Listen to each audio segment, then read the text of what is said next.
Oi pessoal, tudo bem com vocês? Eu sou a professora Ana Negreiro, de Química 2, e hoje nós vamos fazer algumas questões de teorias dos gases.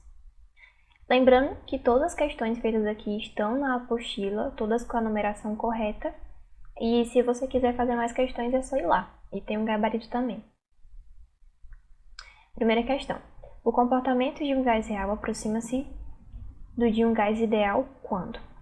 Bom, inicialmente, qual a diferença do gás real para o gás ideal? O gás ideal, que é o gás idealizado, né? Ele não considera a interação intermolecular entre as partículas e também não considera o seu tamanho, é como se o tamanho delas fosse desprezível.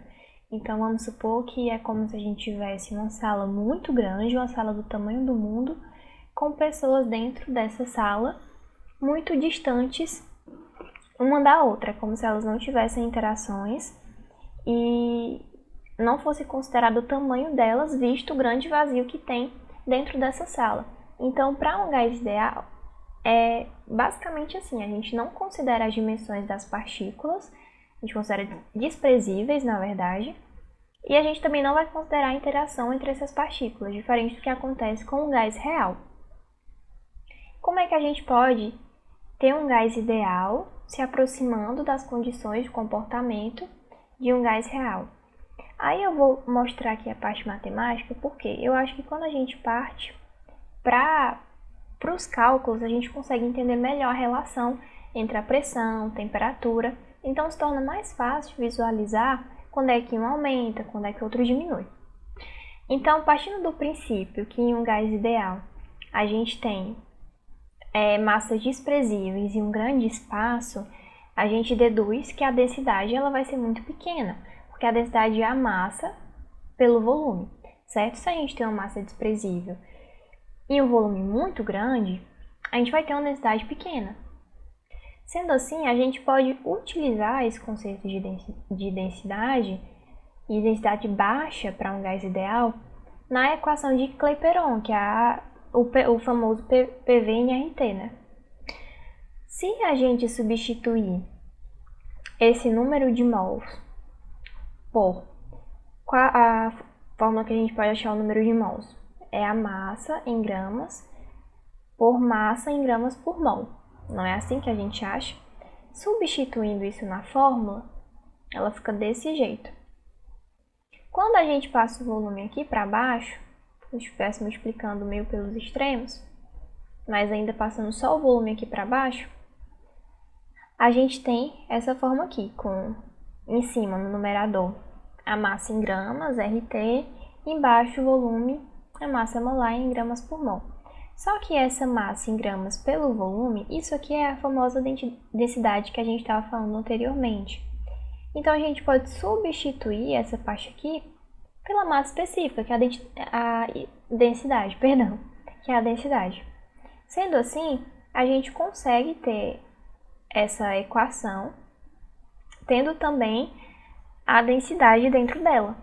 E tendo assim, a gente pode isolar a densidade. Então, vocês percebem o que a gente fez aqui? A gente basicamente trocou os lugares e isolou a densidade aqui. Isolada a densidade, a gente sabe que a densidade ela tem que ser baixa para ser um gás ideal. Sendo assim, o que a gente precisa? Que o nosso numerador, a multiplicação no numerador, ela seja baixa e a multiplicação no denominador seja alta. Porque se a gente tiver um número grande no denominador e um número pequeno no numerador, a gente vai ter nessa razão, nessa divisão, um número baixo, que é justamente o que a gente está procurando, uma densidade baixa. Sendo assim, a gente tem que aumentar o valor da temperatura e diminuir o valor da pressão. Então, vocês estão entendendo pela parte matemática como é que está se dando esse resultado? É simplesmente por cálculo. Se a gente tiver um número grande aqui no numerador e um número pequeno no denominador, essa razão ela vai dar um número alto, que não é a densidade que a gente está procurando. A gente está procurando uma densidade baixa. Então, a gente precisa de um número grande no denominador e um número pequeno no numerador. Sendo assim, a gente precisa aumentar a temperatura e diminuir a pressão. Chegando nesse resultado, a gente já sabe qual é o nosso item correto, que no caso é o item D, submetido às altas temperaturas e baixas pressões. Passando para a segunda questão, a gente tem uma mistura de 1,5 mol de gás carbônico, 8 gramas de metano e 2 vezes 10 elevado a 23 moléculas de monóxido de carbono está contida em um balão de 30 litros a 27 graus Celsius. Podemos afirmar que... Aí ele dá os dados para que a gente possa calcular a massa molar de cada molécula. Bom, inicialmente, ele deu para a gente uma mistura de gases que está contido no balão de 30 litros. E ele quer saber, pelos itens, a pressão parcial. Ele quer comparar a pressão parcial dos gases. Para a gente descobrir a pressão parcial de cada gás, a gente precisa, segundo aquela fórmula que a gente já viu nas aulas, que a pressão parcial é a fração molar do gás vezes a pressão total da mistura, e a pressão total da mistura é a soma das pressões parciais. Para a gente encontrar a pressão parcial de cada gás, a gente precisa antes da fração molar. E para a gente descobrir a fração molar de cada gás, a gente precisa saber o número de mols de cada gás. No caso, ele deu o número de mols só do gás carbônico. A gente precisa achar do metano e do monóxido de carbono. O metano, se a gente fizer, segundo essa continha que ele está dando aqui, a gente vai ter que o metano ele tem 16 gramas por mol, porque são 12 gramas do carbono, mais 4 vezes 1 gramas do hidrogênio, totalizando 16 gramas por mol. Então, se 1 mol eu tenho 16 gramas, em 8 gramas eu vou ter quantos mols de metano? Aí é só você fazer a regrinha de 3, né? Bem simples. A divisão básica. 8 dividido por 16 vai dar 0,5, que tá óbvio, já que 8 é a metade de 16. Então, assim, a gente vai ter 0,5 mol.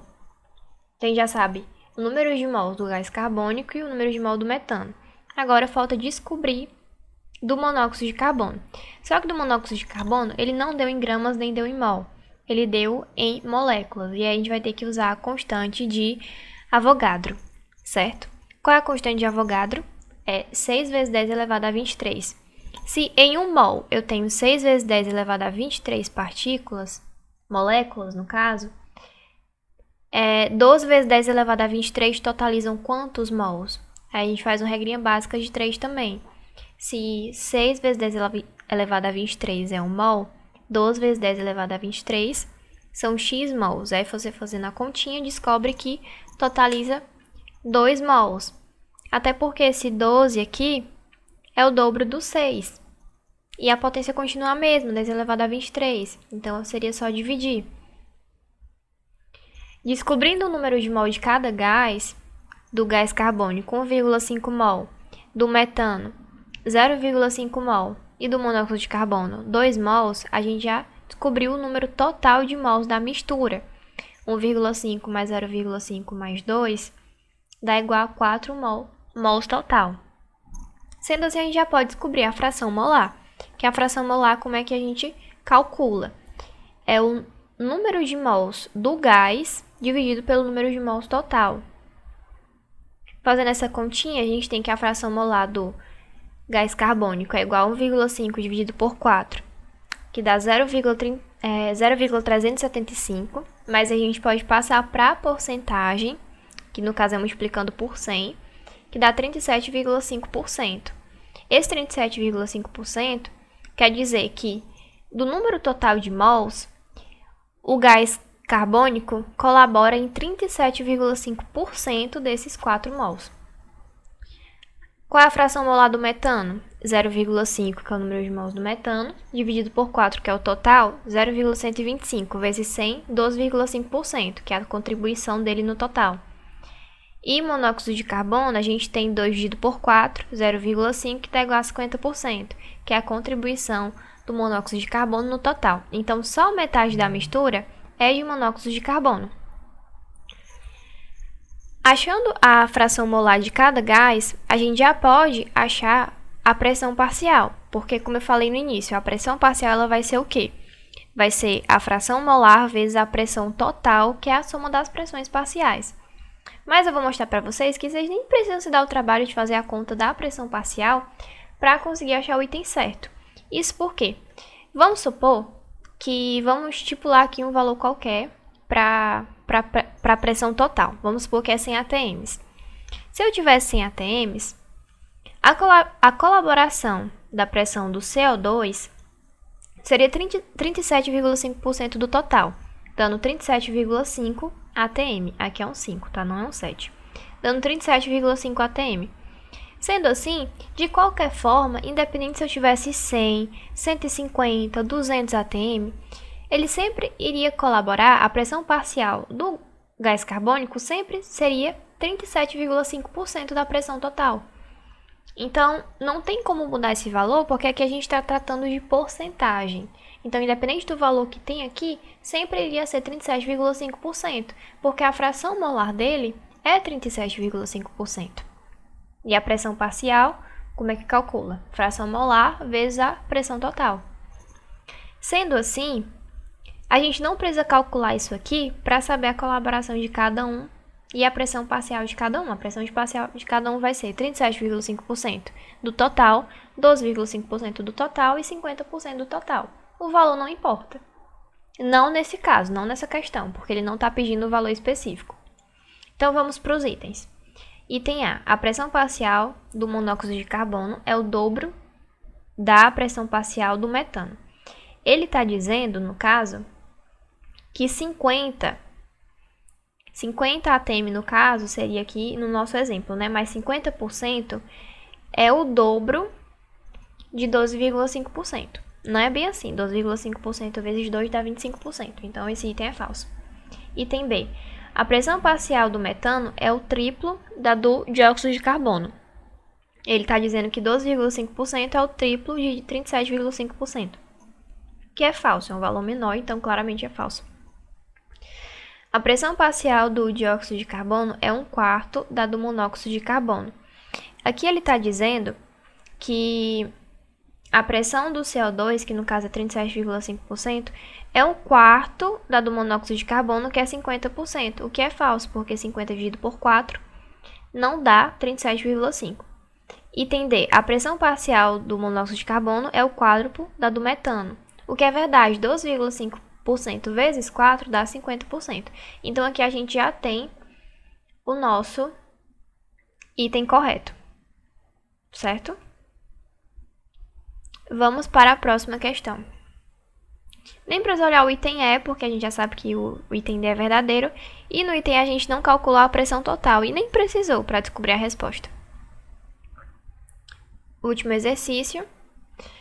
Um gás ideal, após passar por um processo isotérmico, teve seu volume triplicado, sendo P a pressão inicial do gás e P' a pressão final. Marque a alternativa correta. Então, já que ele diz que o gás ideal sofreu um processo isotérmico, isso quer dizer que a temperatura dele continuou constante durante o processo. Sendo assim, a gente pode usar a lei de Boyle-Mariotti. Não sei se fala assim, mas vamos falar assim. Que diz o quê? Que pressão inicial vezes volume inicial é igual a pressão final vezes volume final. No caso, eu coloquei um índice aqui embaixo, o 1zinho, e o 2, que é para tornar mais fácil para vocês. P1, V1, P2, V2. No caso, a pressão final vai ser P', conforme a questão sugeriu, e eu coloquei o 2 só para deixar mais claro. Só que o que ele está falando? Qual é a H da questão? Ele fala que, após passar por um processo isotérmico, o gás ideal vai ter seu volume triplicado. Então, o volume final vai ser igual a 3 vezes o volume inicial. E aí que a gente substitui, porque a gente sabe que V2 é igual a 3 vezes V1. Substituindo isso aqui na fórmula, a gente tem P1V1 é igual a P'2, 3V1.